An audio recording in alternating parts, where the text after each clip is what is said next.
La señora arrojó al fuego la carta que otorgaba la libertad a su mejor trabajadora, para no perder su mano de obra.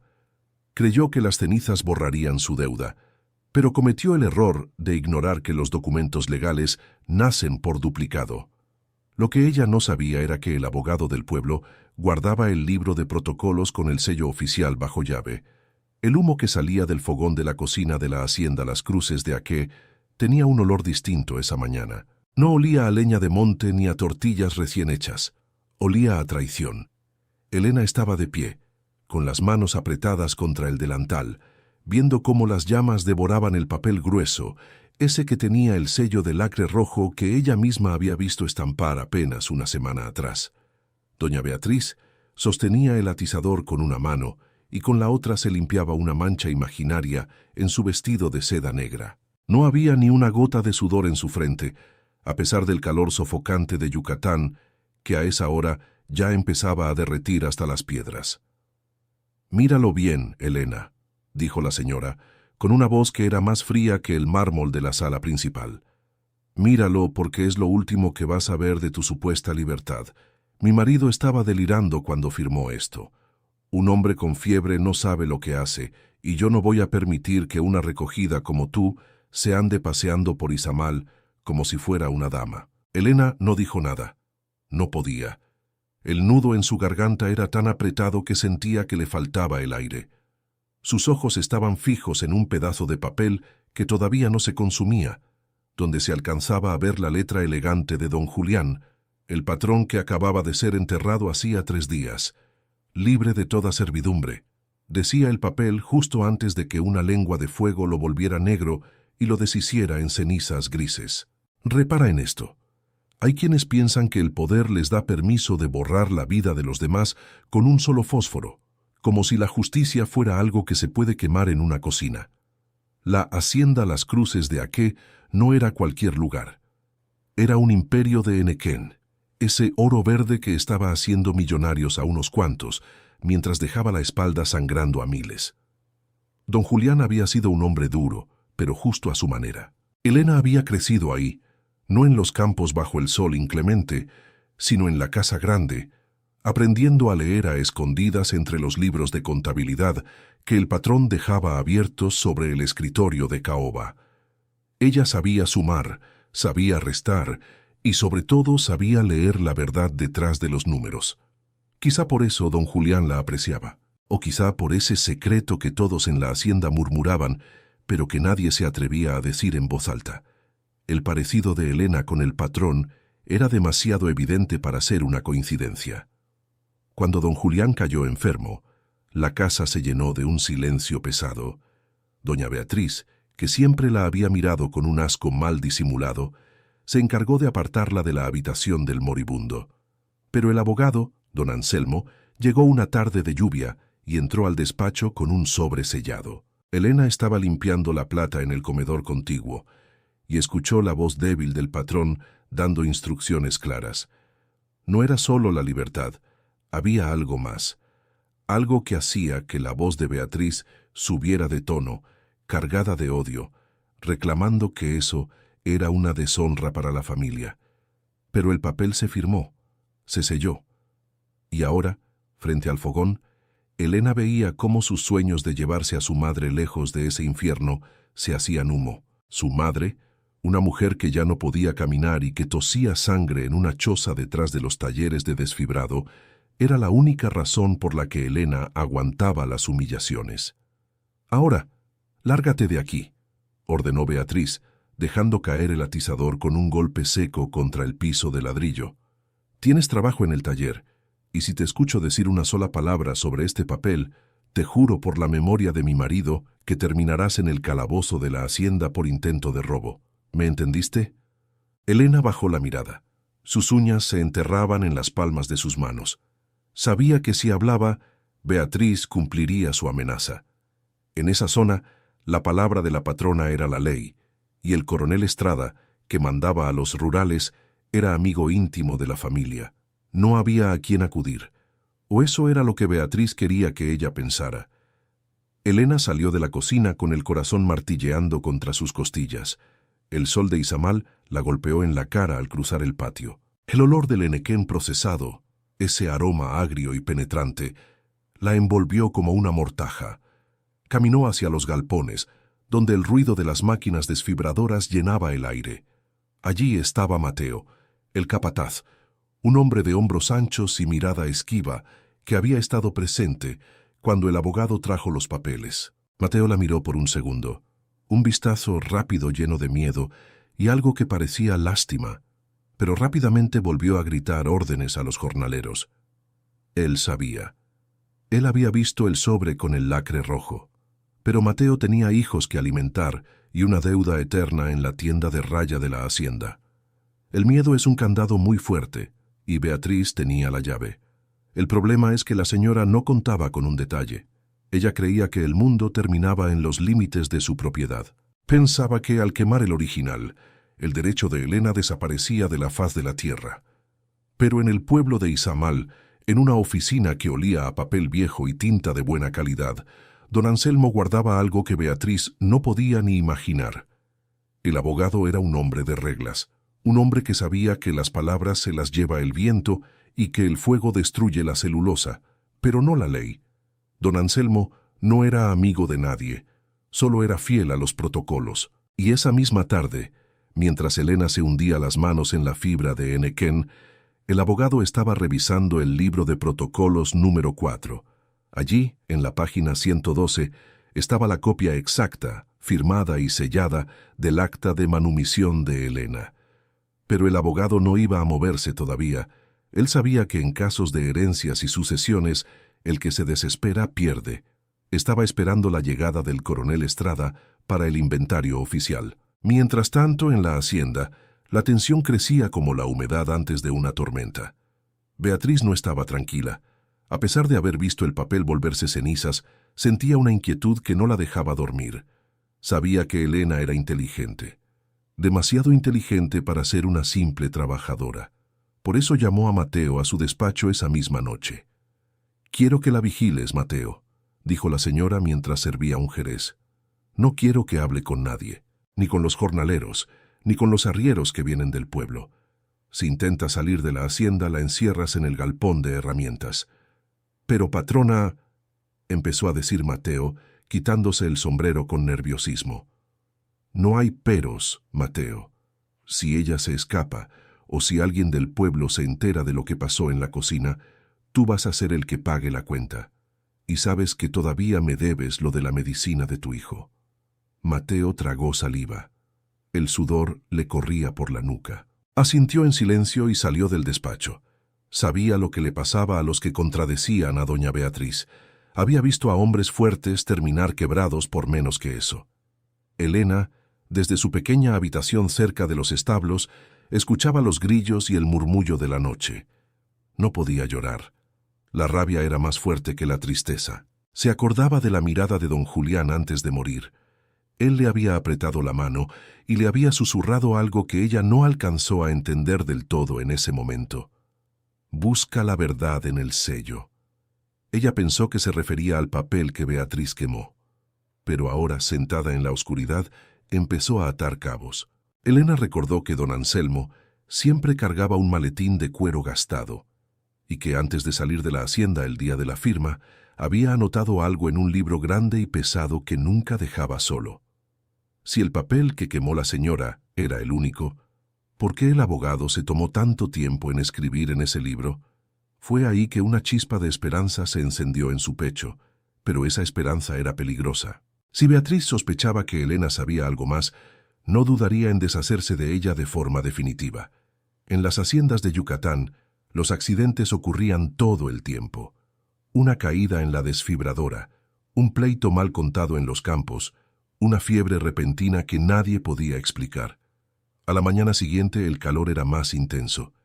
El aire parecía estancado. Elena fue asignada a las tareas más pesadas, cargando las pencas de henequén recién cortadas. Sus manos, acostumbradas a tareas más finas en la casa grande, empezaron a llenarse de ampollas y cortes. Pero ella no se quejaba. Mantenía la cabeza baja, observando todo a su alrededor. Notó que Mateo no le quitaba la vista de encima. De pronto, El sonido de cascos de caballos rompió la rutina de la mañana. Una nube de polvo se levantó en el camino principal. Era un carruaje escoltado por 2 hombres a caballo con uniformes oficiales. El corazón de Elena dio un salto. Era el coronel Estrada. Había llegado antes de lo previsto.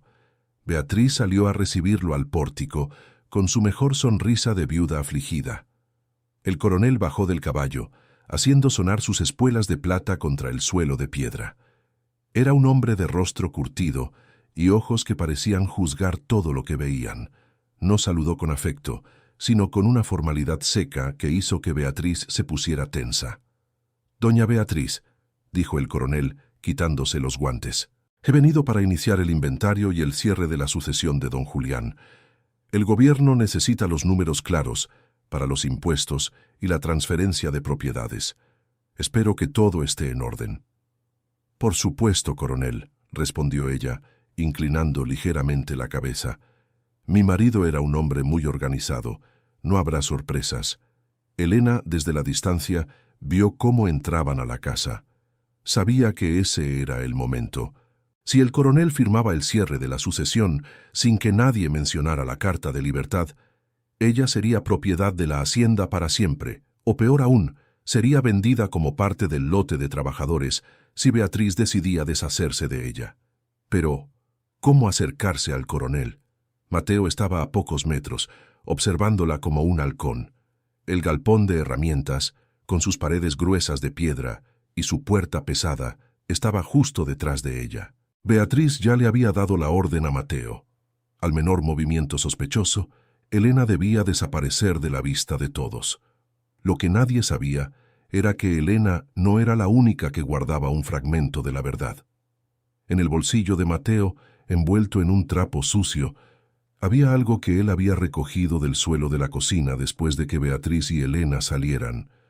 Un pequeño trozo de papel carbonizado que el fuego no alcanzó a devorar por completo. Un trozo que conservaba intacto el sello del lacre rojo y la esquina de una firma que no se podía negar. Mateo estaba dividido entre el miedo a la patrona y la culpa de ver a la hija de su antiguo patrón tratada como un animal de carga. Miró a Elena. Luego miró hacia la casa grande donde el coronel ya se sentaba a la mesa. La tensión en las cruces de Aque estaba a punto de estallar y el primer hilo de la red de mentiras de Beatriz empezaba a deshilacharse sin que ella se diera cuenta. El problema es que en este juego de poder, la señora cometió el error más común de los soberbios: creer que los que están debajo de ellos no tienen ojos, no tienen memoria y, sobre todo, no tienen nada que perder.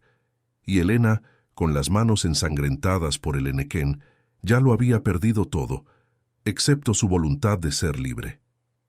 El sol de mediodía en la hacienda Las Cruces de Aque no tiene compasión. Es un peso muerto que aplasta los hombros de los trabajadores. Pero para Elena, el peso era otro. Cada vez que alzaba una penca de henequén, las espinas le recordaban que su piel ya no le pertenecía, al menos no según los ojos de la señora.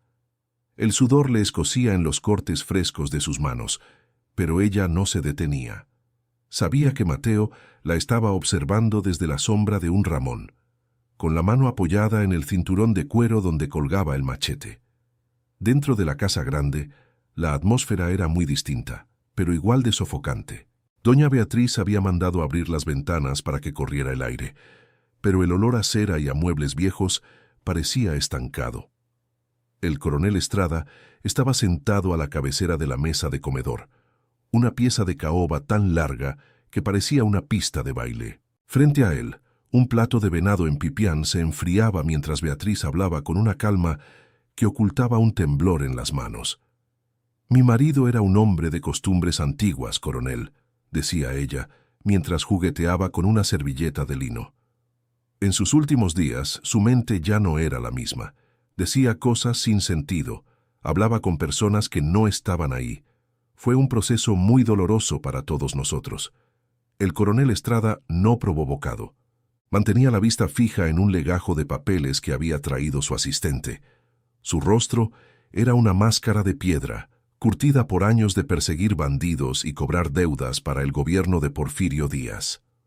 «Los delirios no firman documentos, señora», respondió el coronel con una voz que sonó como el roce de dos piedras.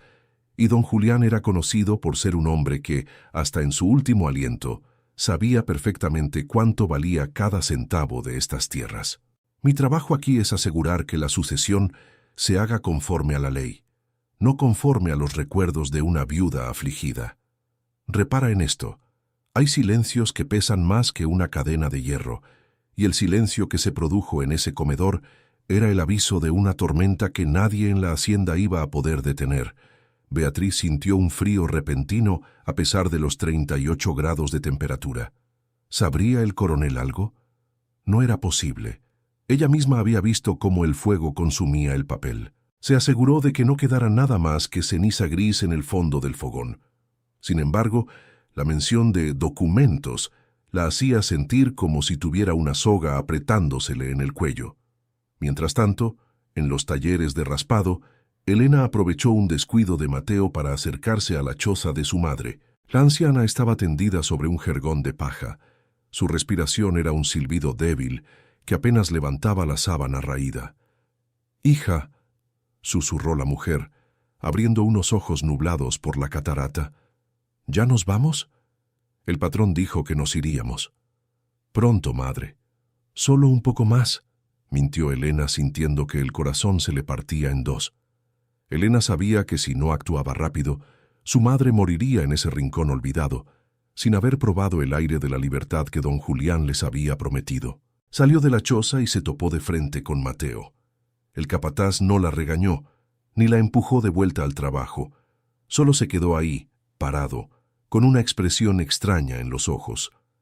«La señora me ordenó que te encerraras y te alejabas del taller», dijo Mateo en voz baja mirando por encima del hombro para asegurarse de que nadie los escuchaba. «Entonces hazlo, Mateo», desafió Elena con la barbilla en alto. «Ciérrame la puerta, ponle el candado. Pero tú sabes que lo que ella hizo fue un crimen. Tú estuviste ahí cuando don Anselmo trajo el sobre.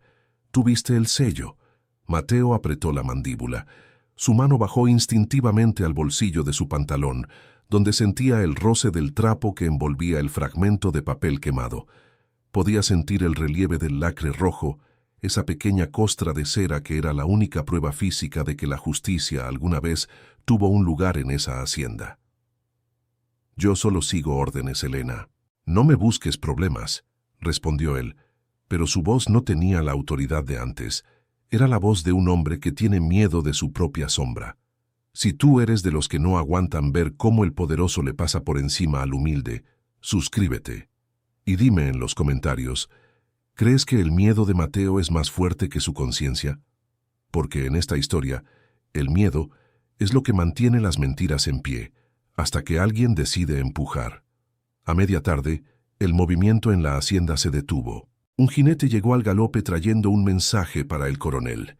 El abogado, don Anselmo, se disculpaba por el retraso, pero informaba que estaría en las cruces de Aque al caer la noche para la lectura formal del testamento y la revisión de los protocolos. Al escuchar el nombre de don Anselmo, Beatriz sintió que el piso se movía bajo sus pies. El abogado era un hombre meticuloso, casi obsesivo. Ella lo conocía bien. Era el tipo de persona que anotaba hasta el precio de un clavo en sus registros. Sin embargo, su arrogancia le decía que, sin el papel original que ella había destruido, el abogado no tendría nada sólido que presentar ante el coronel. Al fin y al cabo, era la palabra de una viuda respetable contra la de una sirvienta que ni siquiera tenía apellido oficial. Beatriz subió a su habitación y cerró la puerta con llave. Necesitaba pensar. Abrió un pequeño joyero de plata y sacó un anillo que pertenecía a la familia desde hacía generaciones. Lo miró con desprecio. Todo lo que ella era, todo su estatus, dependía de que esa hacienda se mantuviera íntegra. Si Elena obtenía su libertad, y peor aún, la parte de las tierras que Julián le había dejado, el prestigio de Beatriz caería por los suelos. La gente en Izamal empezaría a hablar, a confirmar las sospechas de que Elena era sangre de su sangre. Eso era lo que más le dolía, no el dinero, sino la verdad saliendo a la luz. «No lo permitiré», susurró para sí misma, mirando su reflejo en el espejo. Si el abogado trae problemas, tendré que resolverlo de otra manera. Bajó de nuevo a la sala, donde el coronel seguía revisando mapas de la propiedad. «Coronel», dijo ella tratando de sonar casual, «me preocupa que don Anselmo esté un poco confundido. Últimamente ha tenido roces con otros hacendados por errores en sus registros. Quizá no deberíamos darle tanta importancia a lo que él diga sin pruebas físicas». El coronel Estrada levantó la vista del mapa. Sus ojos eran fríos y calculadores. «Don Anselmo tiene la mejor reputación de todo el estado, señora. Sus libros de protocolos son sagrados para la ley mexicana. Si él dice que algo existe, es porque existe. Y si no aparece, entonces alguien tiene mucho que explicar». El golpe fue directo al centro del miedo de Beatriz. Alguien tiene mucho que explicar. El coronel no era un tonto. Estaba lanzando anzuelos para ver quién mordía. En ese momento, un grito desgarrador llegó desde la zona de los talleres. Elena corrió hacia el sonido, seguida por Mateo. Al llegar, encontraron a uno de los jornaleros tirado en el suelo, con la pierna atrapada en uno de los engranajes de la máquina desfibradora. La sangre se mezclaba con la fibra del enequén, tiñendo el suelo de un rojo oscuro y viscoso. «¡Paren la máquina!», gritó Elena, tomando el control de la situación mientras los demás se quedaban paralizados por el horror. Con una fuerza que nadie sospechaba que tenía, Elena usó una palanca de hierro para trabar los engranajes y permitir que sacaran al hombre. Mateo, impresionado por la determinación de la joven, se acercó para ayudar. Por un momento, el papel de ama y esclavo se borró. Solo eran dos seres humanos enfrentando la brutalidad del trabajo en la hacienda. Cuando el hombre estuvo a salvo, Elena se volvió hacia Mateo. Estaba cubierta de aceite y sangre, pero sus ojos brillaban con una intensidad feroz. «¿Ves esto, Mateo?», dijo señalando al herido. «Esto es lo que vale nuestra vida para ellos. Somos piezas de una máquina que se pueden reemplazar. Pero don Julián quería que esto cambiara para mí y para mi madre. No dejes que el fuego gane esta vez». Mateo no respondió, pero sus dedos apretaron con más fuerza el trapo en su bolsillo. Vio cómo Elena se alejaba para buscar agua limpia para el herido. En ese instante, tomó una decisión. No iba a entregarle el papel al abogado ni al coronel. No todavía. Necesitaba estar seguro de que Elena no iba a ser castigada si la verdad salía a la luz. El problema era que Beatriz también había escuchado los gritos y había salido al patio. Vio a Elena al mando de la situación, vio el respeto en los ojos de los otros trabajadores y sintió un odio tan profundo que se le nubló la vista. Aquella muchacha no solo era una amenaza para su fortuna, era una amenaza para el orden natural de las cosas. «Mateo», llamó la señora con una voz que cortó el aire. «Ven aquí ahora mismo». El capataz se acercó con la cabeza gacha. «Esa insolente ha dejado su puesto de trabajo para causar un alboroto», dijo Beatriz señalando a Elena. «Llévala al galpón de herramientas ahora mismo y asegúrate de que no salga de ahí hasta que yo lo ordene. No me importa si tiene que pasar la noche sin agua». «Pero, patrona, ella acaba de salvar a un hombre», intentó defenderla Mateo. «He dicho que la encierres», gritó Beatriz, perdiendo por fin su compostura frente a los trabajadores. «O lo haces tú, o llamo a los rurales para que se encarguen de ti también». Mateo miró a Elena. Ella no se resistió. Caminó hacia el galpón con la cabeza alta, como si fuera una reina, y no una prisionera. Mientras cruzaba el patio, sus ojos se cruzaron con los de Beatriz. No había miedo en la mirada de Elena. Había una promesa de que las cenizas no se quedarían calladas por mucho tiempo. Cuando la pesada puerta de madera del galpón se cerró y el candado hizo clic, el silencio volvió a reinar en la hacienda. Pero era un silencio falso. El sol se estaba ocultando, pintando el cielo de Yucatán de un color naranja sangre. En el horizonte se divisaba el carruaje negro de don Anselmo acercándose a la entrada principal. El abogado traía consigo el libro de protocolos, y dentro de ese libro, la verdad estaba esperando su turno para hablar. Lo que nadie en la casa grande sabía, ni siquiera el coronel, era que don Anselmo no venía solo a leer un testamento. Venía a realizar una denuncia formal de fraude, porque esa misma mañana, antes de salir del pueblo, Alguien le había entregado una información que lo cambiaba todo. Beatriz se preparaba para la cena, poniéndose sus mejores joyas, creyendo que todavía tenía el control. Pero mientras se miraba al espejo, no se dio cuenta de que una pequeña mota de ceniza negra, de esas que el viento de la mañana había sacado del fogón, se había posado sobre su hombro blanco, como un estigma que no se podía borrar. La noche en las cruces de Aké iba a ser larga, y antes de que saliera el sol, alguien iba a pagar por el fuego de la mañana. Elena, en la oscuridad del galpón, se sentó en el suelo y empezó a cantar una vieja canción que su madre le enseñó. Una canción sobre un río que siempre encuentra su camino al mar, sin importar cuántas presas intenten detenerlo. El abogado bajó del carruaje. Su maletín parecía más pesado que de costumbre. Miró hacia el galpón de herramientas, luego hacia la casa grande, y se ajustó las gafas. «Que Dios nos ayude», susurró para sí mismo, «porque hoy la ley va a doler».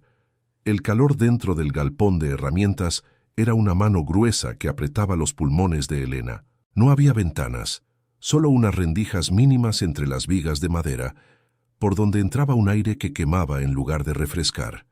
El olor a grasa vieja, metal oxidado y polvo estancado se le pegaba a la piel junto con el sudor. Elena buscó un rincón donde el suelo de tierra estuviera menos caliente y se sentó, tratando de ignorar la sed que ya empezaba a rasparle la garganta. Afuera escuchaba el paso pesado de Mateo, que caminaba de un lado a otro como un animal enjaulado. «Mateo», susurró Elena, pegando la boca a una grieta de la puerta. «Mi madre necesita su medicina. Si me quedo aquí toda la noche, ella no va a aguantar». El silencio fue la única respuesta por unos segundos. Luego escuchó el crujido de las botas de Mateo sobre la grava. «No puedo hacer nada, Elena», respondió el capataz con una voz que sonaba rota. «La señora está vigilando desde la ventana. Si te dejo salir o si voy a la choza de tu madre, me mata. Ella no está jugando. Tiene al coronel de su lado. El problema es que la injusticia siempre necesita cómplices, y Mateo estaba aprendiendo que el silencio también tiene un precio que se paga con el sueño». Mientras tanto, en la casa grande, la mesa estaba servida con una opulencia que insultaba a la miseria de afuera. Doña Beatriz se había cambiado el vestido por uno de luto riguroso, pero de una tela tan fina que brillaba bajo la luz de las lámparas de aceite. El coronel Estrada terminaba su copa de vino mientras observaba la entrada. El carruaje de don Anselmo se había detenido frente a la escalinata, y el abogado bajaba con paso lento, cargando un maletín que parecía pesar más de lo que su tamaño sugería. Beatriz sintió una punzada en el estómago. Sabía que don Anselmo era un hombre de leyes, pero también sabía que los hombres tienen debilidades. Su plan era simple: desacreditar cualquier cosa que el abogado dijera, basándose en la falta del documento original. Si el papel no estaba, no había prueba. Y si no había prueba, la palabra de la dueña de la hacienda era la única verdad legal. «Don Anselmo, bienvenido», dijo Beatriz, saliendo al encuentro en el recibidor. «Llega justo a tiempo para la cena. Estábamos comentando con el coronel lo caótico que ha sido todo desde la partida de mi pobre Julián». El abogado no sonrió. Se quitó el sombrero, revelando una frente amplia y unos ojos pequeños que se movían con la rapidez de un contador. «Gracias, señora, pero me temo que no vengo por la cena», respondió Anselmo, colocando su maletín sobre la mesa del recibidor con un golpe seco. «He recibido noticias de que ha habido incidentes con la documentación que entregué la semana pasada. Y como responsable legal de la última voluntad de don Julián, mi deber es asegurar que nada se haya extraviado». «¿Incidentes? No sé de qué habla», mintió Beatriz, sosteniendo la mirada con una frialdad que habría hecho temblar a cualquiera. «Lo único que se ha extraviado aquí es el sentido común de algunos criados. De hecho, tengo a una de ellas bajo llave por intentar robar documentos personales de mi marido. Si tú no tragas este tipo de mentiras bien vestidas, suscríbete. Aquí sacamos a la luz lo que intentaron enterrar. Y dime en los comentarios, ¿ese pedazo de papel quemado en la bota de Mateo era un aviso o una sentencia?» El coronel Estrada se acercó interesado. El nombre de Elena no se mencionó, pero él sabía perfectamente de quién hablaba Beatriz. ¿Robo de documentos, dice?, preguntó el coronel, ajustándose el cinturón. Eso es un delito grave, señora. Si esa muchacha intentó apropiarse de papeles de la sucesión, mi deber es llevarla detenida a Izamal esta misma noche. Es exactamente lo que pensaba, coronel, asintió Beatriz, sintiendo que recuperaba el terreno perdido. La muchacha entró a la cocina esta mañana y, al verse descubierta, arrojó unos papeles al fogón para no dejar rastro de lo que quería llevarse. Por suerte, no eran más que borradores sin importancia, pero la intención fue clara. Don Anselmo escuchaba la historia con una expresión de curiosidad casi clínica. No interrumpió. Esperó a que Beatriz terminara de acomodar su mentira, viendo cómo ella se enredaba sola en los detalles. «Qué curioso, señora», dijo finalmente el abogado, «porque el documento que yo le entregué no era un borrador. Era la carta de libertad de Elena, firmada por don Julián ante 2 testigos. Y lo más curioso es que yo no entrego documentos originales de esa importancia sin haber cumplido primero con el protocolo de la notaría pública». Beatriz sintió un sudor frío bajándole por la espalda. El abogado abrió su maletín y sacó un libro grande, encuadernado en cuero negro con esquinas de latón. Lo puso sobre la mesa y pasó las páginas con una parsimonia desesperante. «Vea usted, coronel», dijo Anselmo, señalando una página sellada con lacre rojo. «Aquí está el registro del libro de protocolos número 4.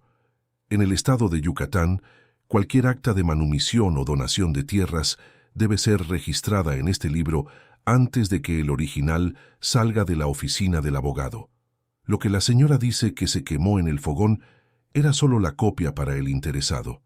El registro legal, el que tiene validez ante el gobierno, está aquí, bajo mi custodia».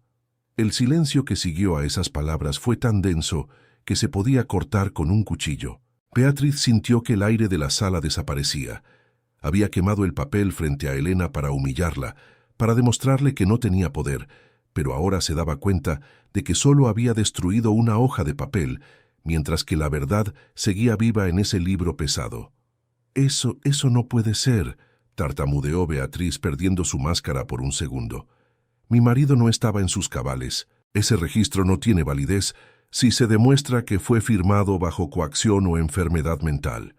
Don Julián estaba perfectamente lúcido cuando vino a mi despacho», replicó Anselmo sin levantar la voz. «Y los testigos, uno de los cuales es su propio capataz, el señor Mateo, pueden dar fe de ello».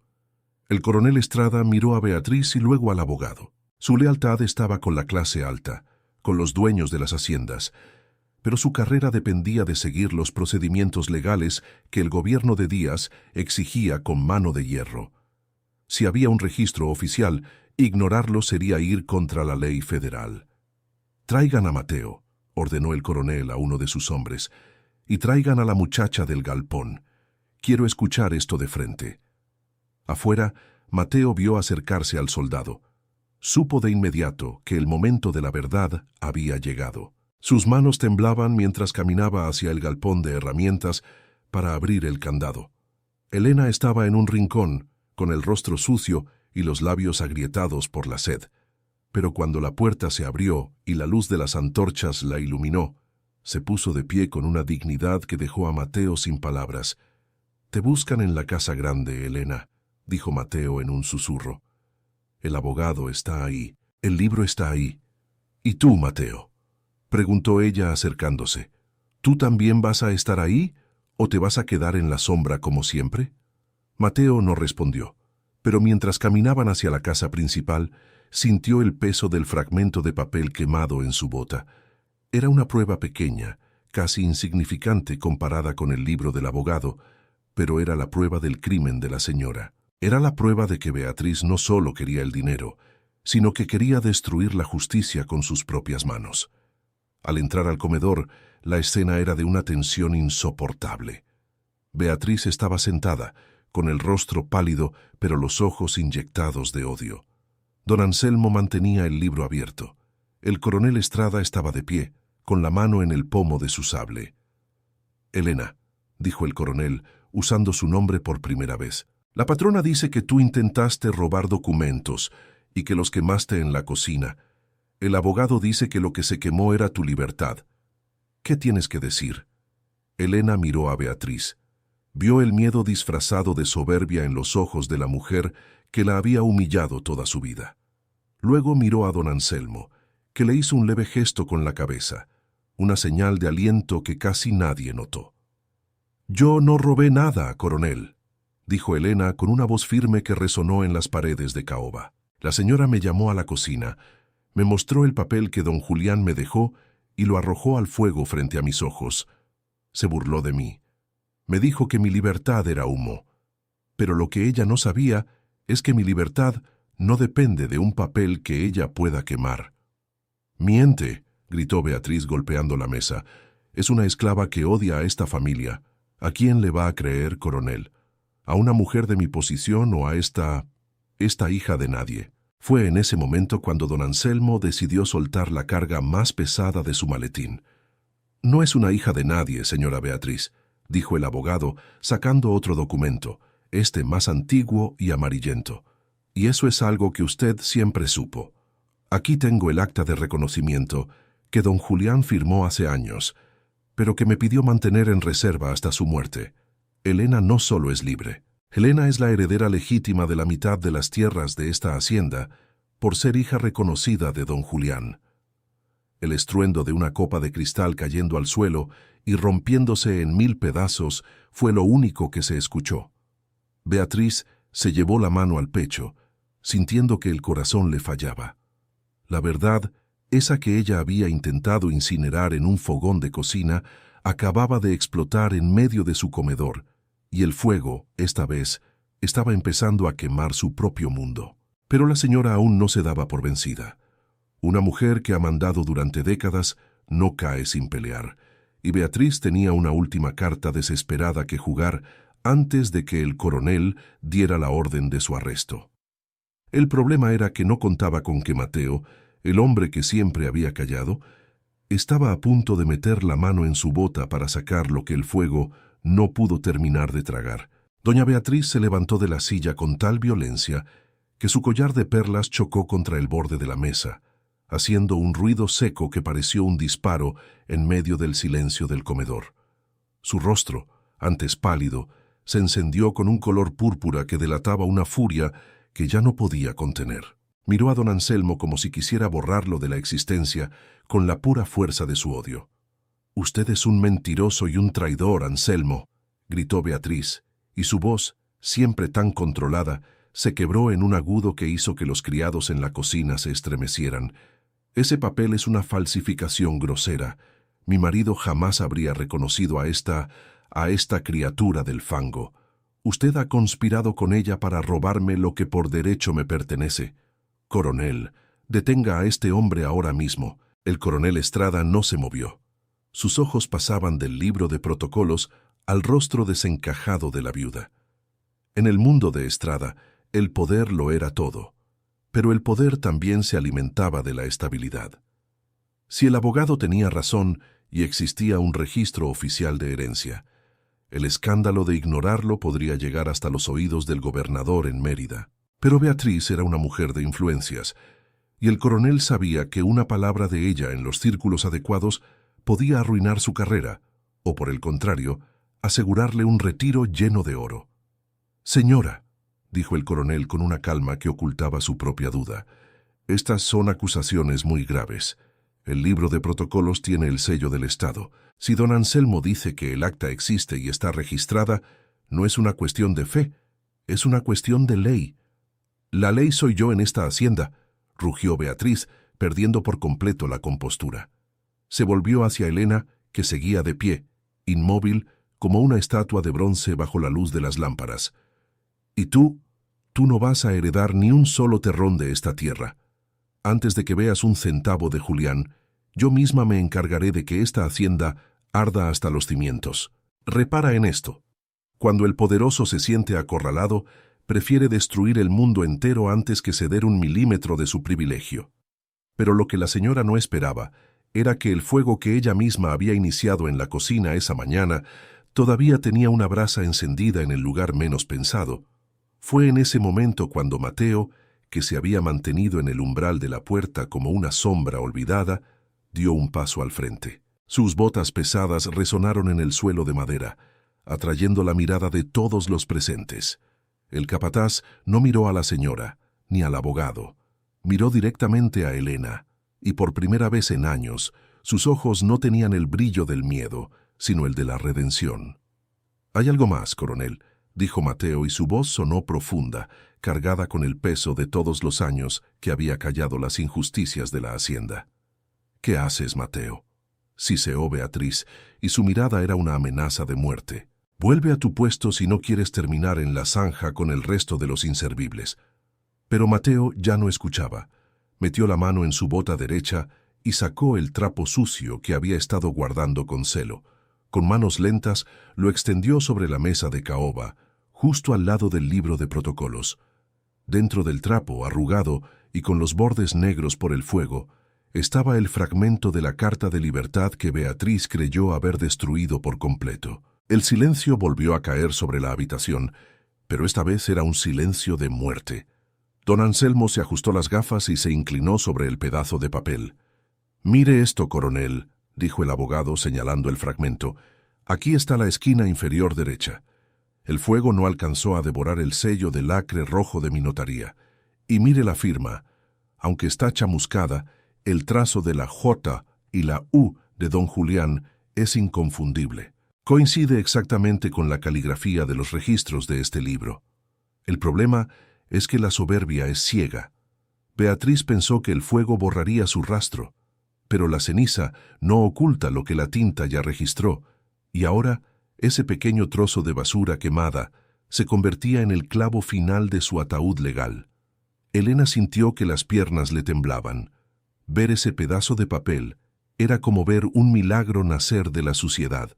Recordó el calor del fogón, el humo en su cara y la risa de Beatriz, mientras el papel se encogía entre las llamas. Ahora, ese mismo papel estaba ahí, testificando contra su verdugo. «Esta es la prueba del delito, coronel», continuó don Anselmo, levantando la vista. «La señora Beatriz no solo intentó ocultar un documento legal, sino que lo destruyó deliberadamente frente a testigos para cometer un fraude sucesorio. Eso no es solo un pleito entre herederos, es un crimen federal». Beatriz retrocedió hasta chocar con el aparador de plata. Sus manos buscaban algo en qué apoyarse, pero su mundo se estaba desmoronando más rápido de lo que podía procesar. Miró a Mateo con una furia animal. «¡Traidor!», le escupió.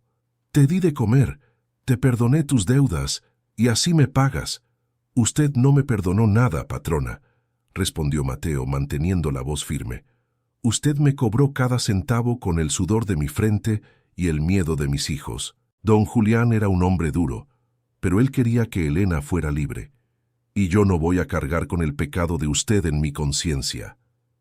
El coronel Estrada suspiró. Sabía que ya no había forma de salvar a Beatriz sin hundirse él mismo. El fragmento de papel, el libro del abogado y el testimonio del capataz eran un muro demasiado alto de saltar. Se ajustó los guantes y miró a sus soldados, que esperaban órdenes en la puerta.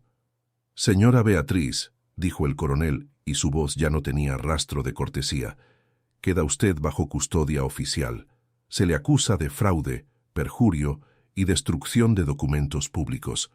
Sus bienes quedan intervenidos hasta que se aclare la partición de la herencia con la legítima heredera, Elena de las Cruces». Beatriz soltó una carcajada histérica que se convirtió en un sollozo seco. No era un sollozo de arrepentimiento, sino de rabia pura. Pero entonces, en un último arranque de locura, se abalanzó sobre la mesa, intentando arrebatar el libro de protocolos para lanzarlo contra la lámpara de aceite y provocar un incendio que terminara con todo. «Si no es mío, no será de nadie», gritó, pero antes de que sus dedos rozaran el cuero negro del libro, la mano de Elena la sujetó por la muñeca, con una fuerza que venía de generaciones de antepasados que habían aguantado el látigo sin quebrarse. Elena la miró a los ojos, a escasos centímetros de su rostro, y Beatriz vio en ella no a una sirvienta, sino a la viva imagen de Julián, con toda la autoridad que ella siempre había temido. «Se acabó, señora», dijo Elena, con una voz que era como el filo de un machete nuevo. «El fuego ya no le pertenece. Afuera, la noche de Yucatán parecía más clara, como si la verdad hubiera limpiado el aire. Pero el drama de las cruces de Aké aún no terminaba. Beatriz tenía un último secreto guardado, una última daga que pensaba clavar en el corazón de Elena antes de ser llevada a la cárcel de Izamal, porque si ella iba a caer, se aseguraría de que Elena supiera toda la verdad sobre por qué Julián la había liberado realmente, una verdad que ni el abogado ni el libro de protocolos conocían. Y esa verdad, más oscura que cualquier fraude, estaba a punto de salir de los labios de una mujer que ya no tenía nada que perder. Beatriz soltó una carcajada que sonó a cristal roto contra el suelo. Con el brazo todavía sujeto por la mano firme de Elena, se acercó al oído de la joven y le soltó el último veneno que le quedaba en la sangre. Sus ojos estaban inyectados en odio, pero también en una derrota que no quería aceptar. «¿Crees que eres especial?», susurró con una voz que era puro veneno. «Julián no te liberó por amor, muchacha. Te liberó porque tu madre guardó el secreto de sus crímenes durante 20 años a cambio de tu vida. Él no te dio una herencia, Elena, te dio el precio de su propia cobardía. Te compró la libertad con el silencio de la mujer que te parió». Elena no pestañeó. El golpe fue directo al alma, pero ella ya no era la niña asustada que bajaba la cabeza en los pasillos de la casa grande. Soltó el brazo de la señora con un desprecio que dolió más que un latigazo. Aquella mujer ya no tenía poder sobre ella, ni sobre su pasado, ni mucho menos sobre su futuro. «El motivo ya no importa, señora», respondió Elena con una calma que heló la sangre de los presentes. «Lo que importa es que el nombre de mi madre ya no le pertenece a usted.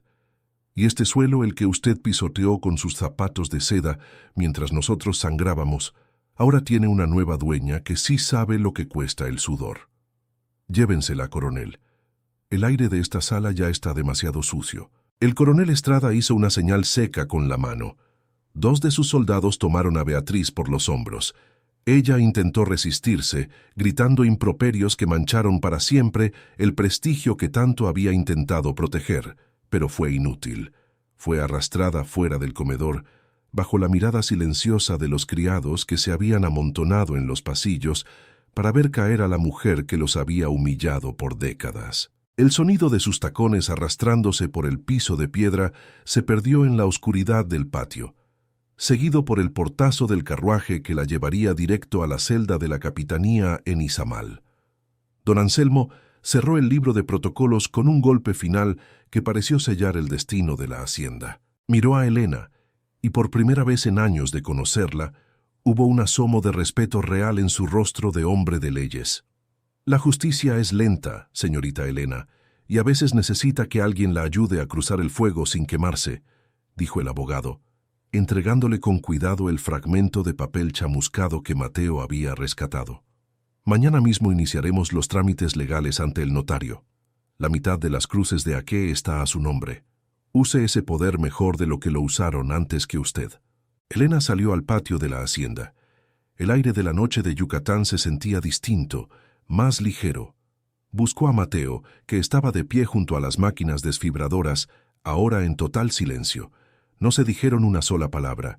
Elena solo asintió con la cabeza, y en ese gesto iba el perdón por los años de silencio y la promesa de un trato humano para los que se quedaban. Mateo se quitó el sombrero y por primera vez no lo hizo por obligación, sino por voluntad. Elena caminó hacia la pequeña choza de su madre. Entró y vio a la anciana abriendo los ojos, confundida por tanto alboroto. Elena se arrodilló a su lado, tomó sus manos ásperas y las besó. «Somos libres, madre», susurró Elena mientras las primeras lágrimas de alivio le rodaban por las mejillas.